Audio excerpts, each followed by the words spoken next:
Hai, masih ingat kan alat berat yang sedang saya naiki ini? Ya benar, front end loader, bukan dozer ya. Bedanya alat ini menggunakan roda dari karet. Perbedaan inilah yang mempengaruhi kemampuan maupun fungsinya, meskipun tidak terlalu signifikan. Front end loader mempunyai kemampuan beroperasi umumnya di area rata, kering, dan keras. Cukup menarik bukan? Nanti juga kami akan membahas beberapa alat berat lainnya. Maka dari itu, simak penjelasan dari kelompok kami. Kemudian mengenai penggunaan loader, tentunya untuk menggali, memuat, dan mengangkut. Penggunaan yang lebih rincinya yang pertama yaitu pemuatan dan atau transportasi topsoil, karena memang bel atau bangkonya jika disinkronkan dengan horsepower atau kapasitas mesinnya, dia hanya mampu untuk menggali batuan atau material lemah. Namun bisa juga dengan batu bara atau biji dari front penambangan, misalnya ia sudah terberai tidak dalam kondisi utuh. Lalu pemuatan dan atau transportasi batu bara atau biji dari stockpile, kemudian juga pemuatan dan atau transportasi overburden jika tidak terlalu jauh atau media jalannya tidak bergelombang dan tidak terlalu berlumpur karena masih menggunakan ban karet biasa. Dan penggunaan lainnya seperti pemeliharaan pit, pemeliharaan jalan, dan pembuangan salju. Front end loader yang bekerja dengan gerakan dasar pada buket dan cara membawa muatan untuk dimuatkan ke alat angkut atau alat lain. Gerakan buket yang penting adalah menurunkan buket ke atas permukaan tanah, mendorong ke depan, memuat atau membusur, mengangkut buket, membawa dan membuang muatan. Apabila harus dimuatkan ke dalam alat angkut, misalnya truk, ada beberapa cara pemuatannya, yaitu yang pertama yaitu V-loading, merupakan cara pemuatan dengan lintasan seperti berbentuk huruf V. Metode loading material yang sangat mengandalkan mobilitas alat loader, sedangkan alat angkut tetap pada posisinya. Yang kedua yaitu L-loading, truk di belakang loader, kemudian lintasan seperti berbentuk atau membuat garis tegak lurus.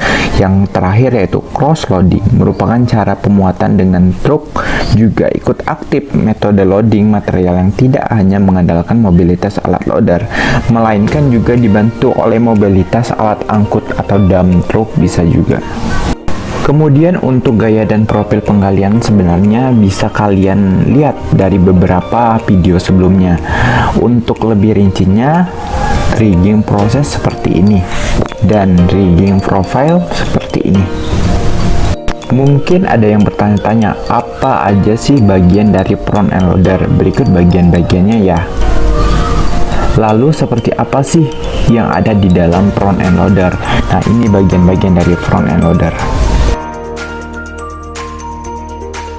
Nah, untuk alat ini mungkin tidak asing lagi ya bagi kita. Namanya hydraulic excavator. Ditambang digunakan dalam pengupasan overburden, pemuatan batu bara atau biji, atau dalam skala kecil yaitu pekerjaan pendukung seperti sistem drainase tambang.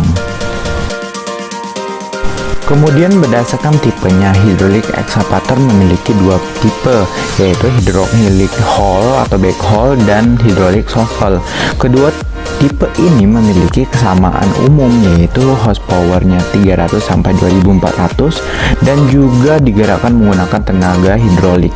Sedangkan untuk perbedaan secara umum, hydraulic shovel digunakan terutama untuk alat gali dan muat, dan juga dapat digunakan secara khusus untuk memuat truk, hover atau pressure, dan kapasitas buketnya 2,3 sampai 30 meter kubik dan bobot alatnya 51.750 sampai 418.500 pon. Sedangkan untuk hydraulic hole cocok untuk pekerjaan pembuatan pirit atau fracking atau penggalian di bawah air, serta hydraulic hole digunakan dalam tambang ketika kondisi landai, menjaga mesin tidak berada pada dasar pit, dan juga memiliki kapasitas buket 2,3 sampai 16 meter kubik dan bobot alat 49.500 sampai 418.500 kg.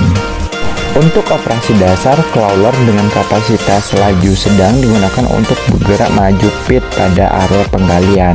Lalu gerakan penggalian dikontrol oleh silinder bahu atau bom dan silinder lengan atau arm. Dan untuk haul menggali ke arah bawah dan mendekati alat, sedangkan untuk shuttle menggali ke arah atas dan jauh. Buket atau mangkuk dibuka untuk mengarah ke gigi gali untuk penetrasi yang diinginkan. Kancing pada buket haul digunakan untuk membawa dan menumpahkan material dengan memutar buket. Dan mesin bagian atas berputar pada dasar crawler sehingga mesin dapat berputar ke arah kanan maupun kiri. Dari front bekerja dan menumpahkan material ke dalam hover, truk maupun stockpile. Sedangkan untuk fungsi penggerak, untuk crawler dan rotasi alat digerakkan oleh motor hidrolik. Untuk pengaturan lengan bawah, lengan atas, dan pengaturan mangkuk atau buket digerakkan oleh silinder hidrolik. Untuk lengan atas itu silinder hidrolik hoist, sedangkan untuk lengan bawah claw, dan untuk mangkuk atau buket itu resting. Berikut untuk bagian-bagiannya. Sekarang saya berada di alat berat lainnya. Alat berat yang terakhir yang saya akan jelaskan yaitu LHD, Load Haul Dump, yang umumnya digunakan untuk memuat biji dan material dari terowongan atau drop point dan umumnya ditumpahkan ke orpas. Perlu kita ketahui, alat ini sering dioperasikan dalam kondisi panas, berdebu, dan lembab pada kecepatan rendah kurang lebih 10-20 km per jam. Alat ini terdiri dari dua bagian yang dihubungkan oleh suatu titik artikulasi yang menyebabkan alat ini bisa bermanuver dengan baik dalam drive yang sempit.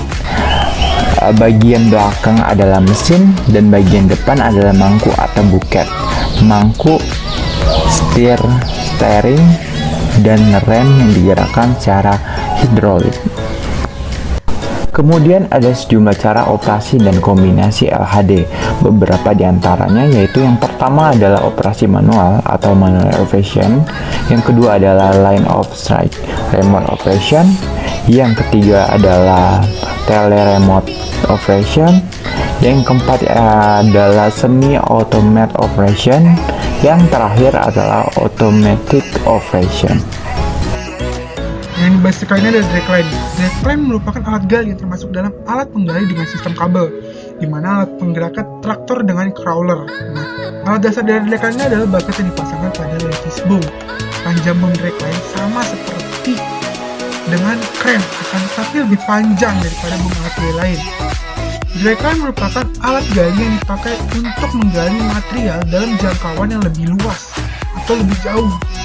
Nah, dapat dilihat bahwa ketinggian timbul hasil pembongkaran tersebut memiliki radius pergerakan dan jangkauan penggalian dragline ini lebih besar dibandingkan dengan alat gali lain pada ukuran bucket yang sama. Jika dibandingkan dengan power shovel lain dengan kapasitas yang sama, maka penggunaan dragline akan memberi jangkauan yang lebih jauh. Namun produktivitas dari dragline ini sendiri cukup rendah. Tipe dari dragline. Nah, dapat kita lihat dari 3 gambar di atas ini. Yang pertama itu merupakan crawler mounted, yaitu menggunakan roda kelabang atau undercarriage. Yang tengah ini ada well mounted atau yang menggunakan roda ban. Sedangkan yang kanannya ada truck mounted, di mana dragline ini dipasang di atas truk. Nah, karena dragline digunakan untuk menggali, keuntungan dan kerugian dari penggunaan dragline yaitu dragline karena disebabkan oleh keadaan medan dan bahannya perlu digali, maka dragline tidak perlu masuk ke tempat penggalian itu. Jadi jangkauannya lebih luas dan dapat menggali di tempat yang sulit. Tapi untuk kerugiannya, dragline itu produksinya lebih rendah daripada alat lain, di mana dragline ini bisa 70% sampai 80% dibandingkan dengan power shovel untuk ukuran yang sama. Nah, di sini ada sistematika dan cara kerja dari dragline. Kita lihat itu dari bagian-bagian dari dragline itu ada dump cable, drag chain, bucket, drag cable, fairlead, boom, pass cable, dan boom hoist cable. Nah, penggalian dari dragline ini dimulai dengan gerakan swing ketika bucket dalam kondisi kosong menuju posisi penggali. pada saat yang sama, drag kabel dan hoist kabel dikendorkan sehingga bucket jatuh tegak lurus ke bawah.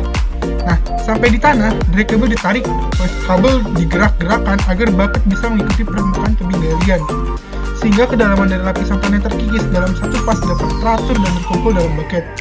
Nah, tapi kadang-kadang hoist kabel dikunci saat penggalian, berarti ketika drag kabel ditarik, bucket bergerak mengikuti lingkaran yang berpusat pada ujung bom bagian atas.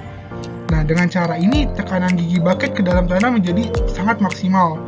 Setelah bucket terisi penuh, karena penggalian tadi, sementara drag kabel masih ditarik, hoist kabel dikunci sehingga bucket terangkat lepas dari permukaan tanah. Ini untuk menjaga posisi dalam kabel tetap tegang dan tidak berubah kedudukannya. Lalu dilanjutkan dengan swing menuju alat angkut seperti truk. Sebaiknya truk ditempatkan sedemikian rupa hingga swing ini tidak melewati kabin truk. Jadi agar penambangan dapat berjalan secara optimal. Ketika bucket sudah di atas badan truk, drag kabel dikendorkan, bucket akan terjungkit ke bawah sehingga muatan akan tertuang ke dalam bak truk, atau biasa kita memakai dump truck.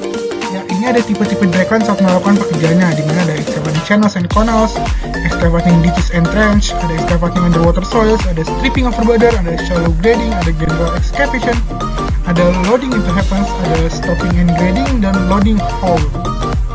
Lalu ada faktor yang mempengaruhi produksi dragline, di mana faktor-faktornya ada macam tanah yang digali, ada kedalaman dari penggaliannya, ada sudut swing, ada ukuran bucket, ada panjang boom dari dragline, ada keadaan medan dan tempat kerjanya, bahkan ada juga keadaan manajemen, keterampilan dari operator yang mengendalikan, ada keadaan dragline, serta truk-truk pengangkutnya.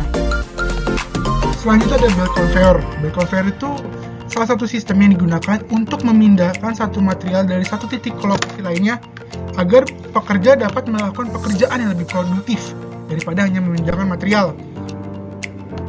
Belt conveyor atau yang biasa disebut dengan ban berjalan, kita bisa lihat konstruksinya di sini. Yang pertama itu frame, yang kedua itu drive pulley, yang ketiga ada tackle pulley, yang keempat itu merupakan endless belt, yang kelima upper pulley, yang keenam lower pulley, yang ketujuh drive unit, yang ke-8 feed hopper, yang ke-9 discharge, dan yang ke-10 itu cleaner.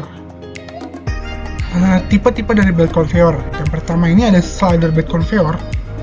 Yang kedua ini ada permanent conveyor.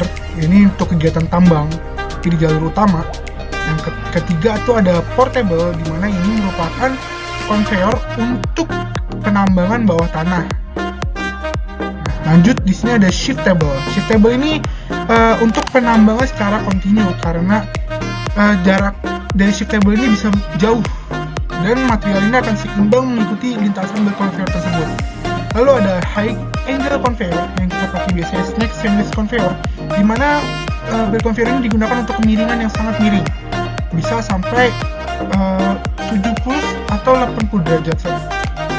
Lanjut ada cable belt conveyor dan pipe belt conveyor, di mana penggerak yang pertama ini menggunakan kabel, selanjutnya lalu yang sebelahnya menggunakan pipe atau pipa. Lalu ada mobile transfer conveyor, di mana belt conveyor-nya terletak pada bucket well excavator. Nah, selanjut ada juga grasshopper style conveyor. Nah, lanjut lagi ini merupakan mekanisme kerja dari belt conveyor. Nah, dapat kita lihat di kiri, prinsip kerja belt conveyor itu mentransport material yang ada di atas belt, di mana inlet pada sisi tail dengan menggunakan chute. Nah, dengan setelah sampai di head material ditumpahkan akibat belt berbalik arah. Nah, belt ini digerakkan oleh drive atau head pulley dengan menggunakan motor penggerak. Head pulley menarik belt dengan prinsip adanya gesekan antara permukaan drum dengan belt, sehingga kapasitas tergantung dari gesek tersebut. Nah, untuk gambar yang di kanan ini bisa kita lihat ini merupakan mekanisme belt conveyor pada penambangan. Nah, lanjut ada bucket well excavator. Ini merupakan alat berat yang biasa digunakan pada tambang terbuka dengan fungsi utama sebagai penggali terus-menerus dalam skala besar dalam penambangan terbuka. Nah, bisa kita lihat bagian-bagian dari bucket well excavator ini, di mana yang pertama itu merupakan bucket well, yang kedua ada arm depan, yang ketiga belt conveyor, yang keempat undercarriage, yang kelima ada arm belakang, yang keenam motor crane, dan yang ketujuh ada kabel baja atau sling. Cara kerja pada bucket well excavator, di mana penggalian ini dilakukan oleh sebuah arm yang ada di ujungnya, di mana arm tersebut menghancurkan material dan mengangkutnya melewati belt conveyor yang sudah terpasang pada alat tersebut. Nah, bucket well excavator ini selain berfungsi sebagai penghancur material dan pengangkut, dia juga berfungsi sebagai pemuat karena adanya belt conveyor tadi. Nah, di bawah ini merupakan tipe-tipe dari bucket wheel excavator. Yang pertama itu ada large stripping wheel yang bisa kita lihat di gambar ini. Yang kedua ada medium size wheel. Dan yang ketiga ada small fixed wheel. Lanjut ada operasi pemotongan dari bucket wheel excavator, di mana yang pertama ini ada thrust cut, yang kedua itu merupakan dropping cut. Nah, sekian penjelasan dari bucket wheel excavator, dragline, dan belt conveyor dari saya. Terima kasih. Pengertian electric shovel. Electric shovel atau yang biasa disebut power shovel merupakan alat berat gali dan muat tambang yang sering digunakan berupa skop mekanis yang amat besar. Untuk selanjutnya tipe-tipe electric shovel.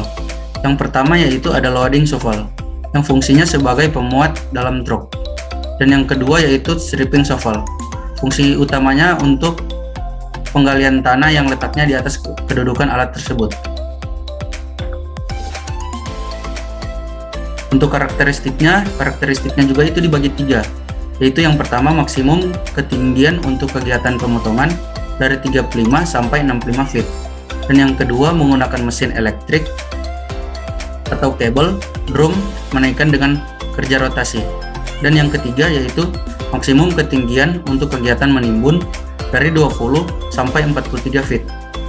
Untuk cara kerjanya yaitu yang pertama maju untuk mengarahkan dripper menusuk tebing, kedua mengangkat dripper atau bucket untuk mengisi, dan yang ketiga untuk melepaskan dari tanah atau tebing, dan yang keempat swing atau memutar untuk membuang dam, dan yang kelima berpindah jika sudah jauh dari tebing dan galian, dan yang keenam yaitu menaikkan dan atau menurunkan sudut boom jika diperlukan.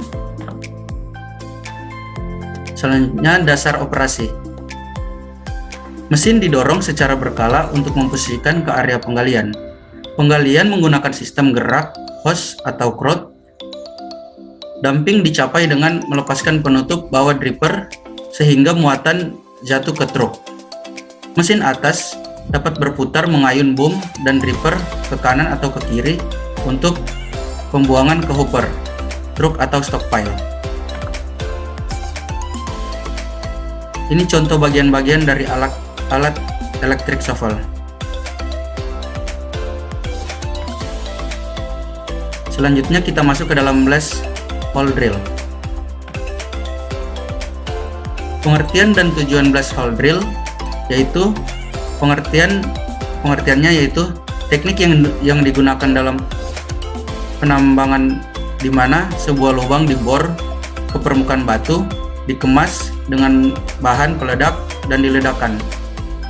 Tujuannya yaitu tujuan dari teknik ini adalah menginduksi retakan pada geologi bagian dalam batuan di sekitarnya untuk memfasilitasi pengeboran lebih lanjut dan aktivitas penambangan terkait. Ini contoh siklus operasi blast hole drill. Metode blast hole drill. Yang pertama yaitu ada top hammer drilling, yaitu metode pemboran yang terdiri dari dua kegiatan dasar, yaitu pemutaran dan tumbukan. Dua kegiatan ini diperoleh dari gear dan piston yang kemudian ditransmisikan melalui shaft, adaptor, dan batang bor menuju mata bor. Dan yang kedua yaitu down the hole drilling, yaitu metode ini menggunakan tenaga udara kompresi dalam rock shaft drilling lebih efisien dari pneumatik top hammer drill biasa. Dan yang ketiga yaitu rotary drilling, yaitu metode ini memecah batuan dengan energi yang diberikan kepada mata bor dari gerakan putaran dan gaya dorong serta udara flushing untuk membersihkan cutting. Faktor yang mempengaruhi biaya pemboran yaitu yang pertama penggunaan mesin bor yang sesuai dengan target produksi, kondisi batuan, dan keterampilan tenaga kerja. Dan yang kedua, produk dan layanan purna jual. Dan yang ketiga, melakukan preventive maintenance dan perencanaan operasi yang baik untuk mencapai kesediaan dan penggunaan mesin yang optimal. Dan yang keempat, menggunakan drilling, consumables, dan parameter pemboran yang tepat. Ini contoh jenis-jenis blast hole and drill.